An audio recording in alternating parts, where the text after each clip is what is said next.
ब्रेकनंतर तुमचं पुन्हा एकदा स्वागत। आपण समजून घेतोय खरं तर अध्यात्म, धर्म आणि त्याच्यातल्या सगळ्या प्रक्रिया। गुरुजींनी जे आपल्याला सांगितलं की पुरुष सुक्ताच्या संदर्भामध्ये कशा प्रकारे विपर्यास झालेला आहे, कालोघामध्ये पुरुष सुक्ताची नेमकी काय व्याख्या होती, कशा प्रकारे पुरुष सुक्त जे आहे ते पोहोचायला पाहिजे लोकांपर्यंत, आणि पुरुष सुक्तामध्ये जे त्याच्या संदर्भातले जे आक्षेप घेतले जातात ते आक्षेप गुरुजींच्या दृष्टीने हे काही ग्राह्य आक्षेप आहेत अशातला भाग नाहीये। तुम्ही नरम आदी आहात, फक्त मनुष्य नर आहे आणि त्याला पुरुष शब्द वापरायची सुरुवात केली आहे। या पलीकडे हा पुरुष सुक्तातला पुरुष तो नव्हे। एक गंमत आहे, तर या पुरुष सुक्तावरती मी केलं संशोधन 16 ऋचांवरती आणि त्याच्यातून हा ग्रंथ तयार झाला। तेव्हा काय झालं की या संशोधनाला वैज्ञानिकांनी वापर करून काहीतरी मानवजातीसाठी चांगलं करावं हा उद्देश असल्यामुळे मी इंग्लिशमध्ये सुरू केलं आणि ते इंग्लिश पुस्तक तयार झालं।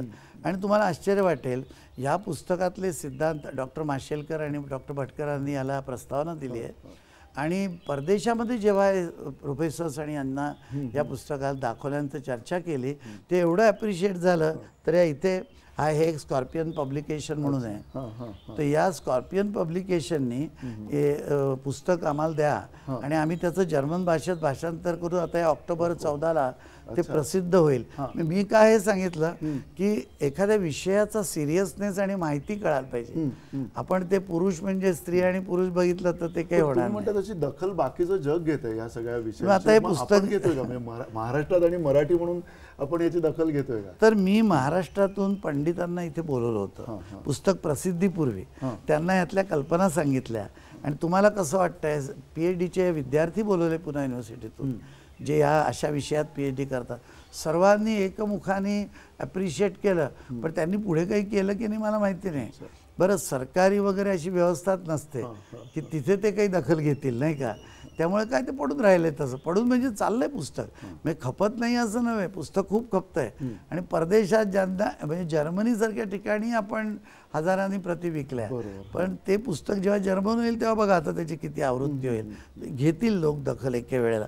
आता आपण ज्याला आपण म्हणतो ना की पुरुष, तर पुरुष म्हणत असताना ज्या ऋचा आहेत, पण तुम्हाला ऋचा दाखवतो काही म्हणजे लक्षात येईल, तर त्या ऋचांमध्ये पुरुष सुक्तच पाहिजे। तर पुरुष जर म्हटला तर सहस्रशीर्षा पुरुष सहस्राक्ष सहस्रपात, त्याचं वर्णन करताना 1000 डोकी, 1000 डोळे, 1000 पाय आणि तो भूमी पूर्ण विश्व आहे त्याला व्यापून उरतो। अच्छा, आता तुम्हाला मला या डेफिनेशन लागतात का? व्याख्या विचार तर करायला पाहिजे। मग पुढे काय म्हणतं, पुरुष वेदम सर्वम, हे सगळं जे काय ते पुरुषच आहे। पुरुष सुक्तामध्ये जे 4 शब्द वापरले त्यांनी, तर त्या शब्दातलं का वापरले हे अख्खं पुस्तक आपण की आता इथे चर्चा नाही करू शकत, परंतु त्यातले ब्राह्मण क्षत्रिय शूद्र जे आहे तेवढं आपल्याला पाहायला हरकत नाही। ह्याच्यामध्ये तर संपूर्ण रचना समजवली। आयुर्वेद जो आहे ना, तो आयुर्वेदाचा सगळा बेस जवळजवळ पुरुष सुक्तात येऊन गेला आणि ते गणित अजून कोणाला कळलं नाही। म्हणून पहा कसं आहे की गर्भाला पोषण होण्यासाठी आणि गर्भिणीला काय अन्न द्यावं, कसं द्यावं हे आयुर्वेदच सांगू शकतो, कारण आधी मुळात तो गर्भ वाढतो कसा, तो कसं फलित झालंय हे सगळं गणित याच्यात समजवलं ना। त्यातनं त्यांनी आयुर्वेदाने पुढे त्याचं उपांग आहे ते तर घेतलं। आता बा इथे लिहिलंय की शूद्र हा शब्द आहे, तर त्याच्यामध्ये वाढणे हे मुख्य क्रियापद आहे। द्र म्हणजे टू रन टुवर्ड्स मटेरियल, म्हणजे भौतिकतेकडे धावणे, म्हणजे कम्फर्ट, ज्याला मोठं काहीतरी पाहिजे, जास्त पाहिजे। आणि ही जी 2 शब्द आहे शू आणि द्र, ह्याच्यातनं तयार झालेला हा शब्द आहे शूद्र। तर त्याच्यामध्ये भौतिकतेकडे वाढ सारखी करत राहणे, मटेरियलिस्टिक म्हणतो ना ज्याला आपण, त्याला शूद्र म्हणायला हरकत नाही, तो भौतिकतेकडे वाढत राहतो, आत्मतत्वाकडे नाही वाढत। तो समाधानाचं बघत नाही, तो मिळाल्याचं बघतो। आपल्याला ज्या वेळेला बघतो होतं की नाही एक्झॅक्टली, पण पैसे वाटले सगळ्या गरिबांना, काय पगार वाढ केली, बापरे वा छान आमची 1000 रुपये पगारवाढ झाली म्हणायचं आणि नंतर महिन्याच्या शेवटी ते 1000 रुपये उरलेले नसतातच पुन्हा तिथे तिथेच, कारण दुसऱ्या बाजूनी सगळे भाव वाढवून ते पैसे काढून घेतले, पण त्याला त्याचं काही नसतं. तो म्हणतो 1000 रुपये वाढले, पार्ट्या करून मोकळे. वैश्य शब्द जो आहे तो त्याच्यामध्ये लिहिलं की साठवणे, मिळालेली वस्तू साठवणे. म्हणून काय आहे की मिळालं तर खरं, परंतु तुम्हाला शूद्राकडे साठवलेलं दिसणार नाही, कारण तो नुसतं मिळण्याचं समाधान होऊन मोकळा झाला खर्चून टाकेल. जो वैश्य आहे तो ते म्हणेल अरे थोडं ठेव, उद्याही काय होईल. आता पण पाऊस नाही पडला तर आपल्याजवळ साठवलेलं असलं तर पावसाचा उपयोग आहे. तर या ठिकाणी असं साठवणे आणि दुसऱ्याशी काहीतरी अदलाबदल करता येईल, मला ही वस्तू आहे ती बदलता येईल, ह्या तऱ्हेचा स्वभाव करणे. तर य म्हणजे चालू ठेवणे, वैश्य असे दोन आहेत ना. The term Vishnu is also from the same root. कारण तो काय करतोय की शरीराला धारण करतो, विश्वाचं धारण पोषण करून विश्वाला रोजचं रोज चालवणे हे ज्याचं काम आहे, तर ते धातू त्याच्यात आलेले आहेत. तर हा वैश्य आहे की आता शरीरामध्ये पोटाकडे आपलं ही जी बाजू आहे टमी, तिथे खाल्लेलं अन्न आहे ते पोटात इथे वरती जरी आलं तर इथनं जाऊन आतड्यातून शेवटी ते इथे खाली राहते. तर हा जो भाग आहे बेलीचा तो वैश्य म्हणून त्याला मानलं. जांग आहेत, मांड्यापा केवढ्या जाड असतात, तर त्या सगळ्या साठलं तिथे. पायांनी मिळवायचा प्रयत्न केला, ते साठवलंय मांड्यांनी. तर मांड्यांपासून हा जो भाग आहे छातीपर्यंतचा तो वैश्य असं त्याला नाव दिलं. त्याच्यापासून वैश्य जन्माला नाही आले, त्याला वैश्य नाव दिलंय की पाय हे शूद्रांचा स्वभाव समजण्यासाठी, पोटाचा स्वभाव वैश्यत्व समजण्यासाठी.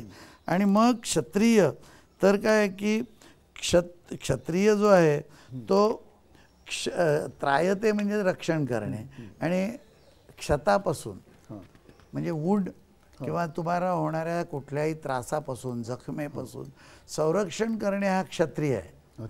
तर ते कोण करतात? बाहुबली आपण म्हणतोच ना. तर जो हे करू शकतात त्यांची प्रवृत्ती, त्यांचे गुण काय, तर क्षत्रिय गुण आहेत त्यांचे. आणि मग ब्रह्म तर ब्राह्मण. आता ब्रह्म शब्द जो आहे ना तो परमतत्व जे आहे, हे ब्रह्म म्हणजे संपूर्ण ब्रह्म, ब्रह्मांड म्हणतो ना आपण, तर ते सुप्रीम प्रिन्सिपल जे आहे ना, तत् न अलाकलनीय, न कळणारं, तर ते ब्रह्मतत्व आहे. आणि त्या तत्वालाच ब्राह्मण हे नाव दिलंय. कोणी मी नेहमी आमच्या इथे म्हणायचो पूर्वीसुद्धा की ते ब्राह्मणास जे ब्राह्मणा त्रिसुपर्णम पठन्ति ते अमुक प्राप्नुवन्ति तमुक. म्हटलं ते ब्राह्मण तुमच्यासाठी नाही आहे, ते हे मंत्र म्हटल्यानंतर तुमच्या मेंदूत असणाऱ्या सेरेब्रोस्पायनल फ्लुइड आणि सगळ्या केंद्रांना उत्तेजना मिळणारे असं लिहितात.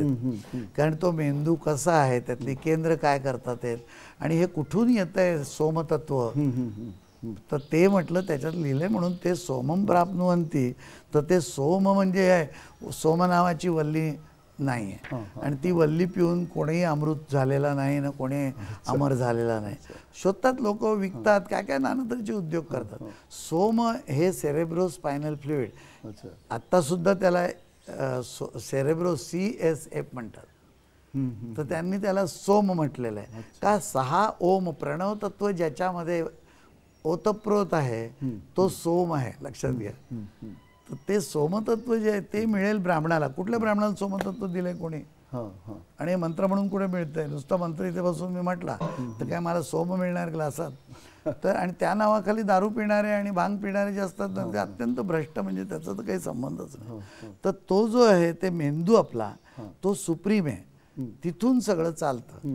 पहिला विचार संकल्प येतो एक तुमच्या डोक्यात की आज आपण असं बसून इथे चर्चा करू, तर हा डोक्यात आला की नाही, तर संकल्पना जी आहे पहिली ती त्यांनी घेतली की मग कामाला लावायचं. म्हणजेच काय त्या अर्थाने शूद्र हा जो आता निकृष्ट किंवा त्या हायरार्कीमध्ये किंवा असा त्याच्यात गर्भित अर्थ नाही. याच्यामध्ये आपण असंही भगवद्गीतेतलाही शोध, याच्यात दुसरे श्लोक आहेत. जन्मना जायते शूद्र हा संस्कारही द्विज उच्यते विद्यायाति विप्रत्वम त्रिभिः श्रोत्रिय उच्यते. त्या जन्माने प्रत्येक मूल हे शूद्रच असतं, ते पहा वाढत वाढत मोठं होतं, साठवत राहतं सगळं. मेंदूचं अजून काम ब्रह्मत्वाचं नीट सुरू नाही झालेलं, तर ते जन्मना जे आहे ते शुद्रा. मग त्याच्यावर जेव्हा आपण संस्कार करू तेव्हा त्याचा दुसरा जन्म होतो. आणि तो दुसरा जन्म झाला त्याला द्विज उच्चते, म्हणजे दोनदा जन्मलेला. दुसरा जन्म काय? मनुष्यत्वाचा. त्याला संस्कार झाला आता मनुष्यत्वाचा. मग विद्या याती विप्रत्वम, तो जेव्हा बुद्धीने निर्णय घेण्याची क्षमता येईल तेव्हा त्याला विप्र म्हणायचं. नुसता ब्राह्मण असं शब्द आहे ना, तो संस्कृतमध्ये ब्राह्मण या व्यक्तीसाठी वापरलेला नाही आहे, विप्र म्हणतात. तुम्हाला मगाचं सांगायचं की तुम्ही पुरुष म्हणतो ना आपण, तो पुरोहित शब्द आहे पहा, त्याचाच वापर करता. पुरुष शब्दाचा इक्विव्हॅलंट पुरोहित, पुराचं हित पाहणारा तो पुरोहित. तर तुमच्या घरात लग्न कार्य आहे, तर त्याला कोणीतरी बोलवला की जो सगळं व्यवस्थित कसं होईल हे पाहणार आहे, की आपण म्हणतो तो पुरोहित. तुमचं लग्न व्हावं म्हणून पूर्वी तो पुरोहित काय की जाऊन मुलगी पाहत असे, तुम्हाला सुचवत असे, मग लग्नाची व्यवस्था करत असे. तेव्हा पुरोहित जो आहे तो पुरुषच येतो असं. तर आपल्याला शब्दांचे अर्थ संस्कृत काय माहिती नाही, काय नाही. आणि कोणी काढलं मग कशासाठी ते मगाशी तुम्हाला सांगणार होतो. एक आपल्याला तत् आणि सत. तत् म्हणजे ते जे कळत नाही ते. देव कळलाय का कोणाला? नाही. म्हणजे कळत नाही म्हणून तो देव. कळला रे कळला की तो देव होणारच नाही ना, बरोबर की नाही. तिथे हे काय वनस्पती आहे, तो म्हणे याच्यावर काहीतरी बाधा आहे बरं का. मग ती बाधा कळतीये का काय? नाही. काही दिसतीये का? नाही. मी फांद्या कापतो, फुलं काढतो, मला तर कधी काही बाधा बिधा दिसली नाही. मग तुम्हाला ते दिसणार नाहीच आहे ना, नसतेच ती. पण सांगायचा हेतू काय की देव दिसत नाही आणि जे सत आहे ते त्या देवाचं विश्वस्वरूप आहे. तर ते दोन आहे. आता सतमधून सत्ता हा विकार उत्पन्न होतो. तुम्ही सत आपल्याकडे राहायला पाहिजे, त्याच्याऐवजी आता तुम्ही सत्तेत आलात. आणि तुम्हाला सत्ता पाहिजे म्हटलं की मग तुम्ही दुसऱ्याचं अकल्याण, दुसऱ्याला मागे ढकलणं हे सगळं सुरू होतं. त्याच्यामधून ही जी लढाई आहे ती सुरू झाली असावी. अच्छा. की दोघांच्या मध्ये. आणि कोणीतरी मग स्वतःच्या फायद्याचे अर्थ म्हणून की हे पहा पुरुष सुक्तात ते असं लिहिलंय, लाव अर्थ. तुम्हाला तर संस्कृत येत नाही. आता पहा ना, सगळी ही जी चर्चा चालू आहे, पेपरमध्ये लिहितात आहेत लोक, बोलतात आहेत, हुशार मोठी सुशिक्षित माणसं आहेत. पण नुसता सुशिक्षिततेचा इथे प्रश्न नाही आहे. इथे संस्कृतची गर्भितार्थ जाणण्याची किंवा निरुक्ताचा थोडा अभ्यास केलेले आणि हे कशासाठी, कोणी का केलं, उगत लिहिलेत का मंत्र आणि एवढे 1000 वर्ष उगत टिकले का? तर नुसता त्या मंत्राच्या श्रवणाने शरीरामध्ये जी स्पंदनं उत्पन्न होतात ती त्या त्या केंद्राला उत्तेजित करतात. तर ते याच्यात दिलेलं असताना तुम्ही तो विचार न करताना दुसराच विचार घेऊन त्याच्यावर जर आपण आता जसं म्हणतोय की पुरुषसुक्त आहे, पुरुषांचं आहे, स्त्रियांचा अपमान आहे. आणि खरं पाहताना पुरुषाची शक्ती जेवढी जास्त असेल तेवढा स्त्रीला अभिमानच असतो. तिला बुळचट नवरा आवडतो का? तर म्हणजे असं काही नाही आहे की पुरुष त्याला मोठं म्हटलं तर ती स्त्रीचा अपमान नाही झाला आहे, तिलाही वाढवलं ना. जर शिवाजी महाराज आहेत तर माँसाहेबांना जास्त मान होता. कोणामुळे? शिवाजी महाराजांच्या शौर्यामुळे, आहे की नाही. मी शिवाजी महाराज शौर्यवान होते आणि माँसाहेबांनी त्यांना शौर्यवान होण्यासाठी जी प्रेरणा दिली, या जोडीत काम चालतं ना हे सगळं. तर त्याच्यात शिवाजी महाराजांची मी स्तुती केली तर माँसाहेबांचा अपमान का केला? नाही, त्यांची स्तुतीच आहे की आईने अशा जन्म दिला, त्याची आज जगभर कीर्ती आहे. असं दोघांचं असं काही म्हणण्यासारखं नव्हतंच. पण आधी मुळात ह्याच्यात हा स्त्री पुरुष भाव नाही आहे. पण लोक चर्चा करतात आहेत ना. एक जसं तुम्ही महत्वाचं म्हटलं गुरुजींनी की हा स्त्री पुरुष भाव नाही आहे आणि या स्त्री पुरुष भावाच्या व्यतिरिक्त सुद्धा काही विपर्यास झालेत का? वेद काळ होता, वेदाच्या नंतरचा जो काही काळ होता त्या काळामध्ये काही अधिक संदर्भ बदलले गेले का, जाणीवपूर्वक बदलले गेले का? आणि त्यातूनही एक प्रकारची समज जाणीव जी आहे ती आत्ताच्या समाजात, समकालीन समाजामध्ये हेतुतः पेरली गेली का? हेही आम्ही गुरुजींना विचारणार आहोत पण एका छोट्याशा ब्रेकनंतर.